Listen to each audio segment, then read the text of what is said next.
What is the first thing you do when you feel sick? Body temperature is the first thing a doctor, yourself, or your mother will check with the thermometer. They are trying to find if you have a fever or not. Most people think a normal body temperature is an oral temperature by mouth of 37 Celsius, 98.6 Fahrenheit. This is an average of normal body temperatures. Your normal body temperature may actually be 1 degree Fahrenheit or more above or below this. When you get sick, fever makes this temperature rise, and this higher temperature called fever. Some diseases cause fever, some of them not. But in general, fever is a sign that shows something is not quite right and there is a problem.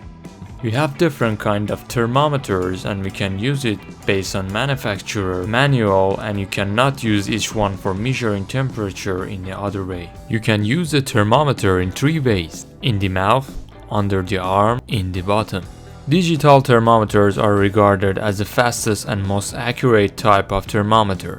Readings are taken from under the tongue, from the rectum, or under the armpit. Ear thermometers. These use infrared technology to get their temperature reading. Electronic ear thermometers are less accurate, as if there is too much wax in the ear, it can give an accurate reading. Despite being expensive, they are a lot easier to use on babies and young children, as it can be hard to get children to sit still for long enough while using digital thermometers.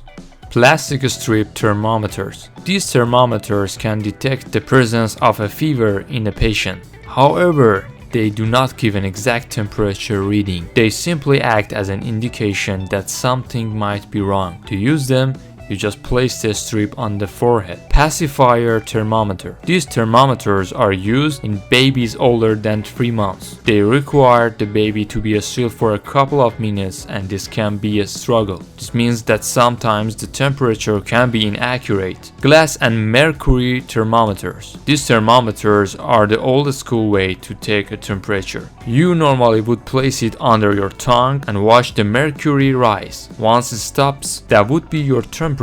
Unfortunately, due to risk of mercury poisoning, this means of taking a temperature is not a good idea, and you're highly recommended to consult with a healthcare body to discard any you might have. Your doctor or nurse take your temperature at least twice a day and uses a chart to check your condition. When your fever goes up and down in a certain way, the doctor will notice that what kind of disease you have. Fever is a mechanism to protect us against disease. Fevers are caused by chemicals called pyrogens flowing in the bloodstreams. Pyrogens make their way to the hypothalamus in the brain, which is in charge of regulating body temperature. When your white blood cells try to fight with viruses, bacteria, this enzyme will be produced. On the other hand, some viruses and bacteria will die in higher temperatures, so fever is a good solution. Fever also causes higher blood circulation, causes faster breathing,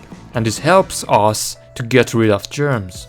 But you should know that fever has another side too. Fever destroys the protein that is stored in your body, and since protein is vital for life, it will cause critical body condition. So fever is serious and it should be monitored.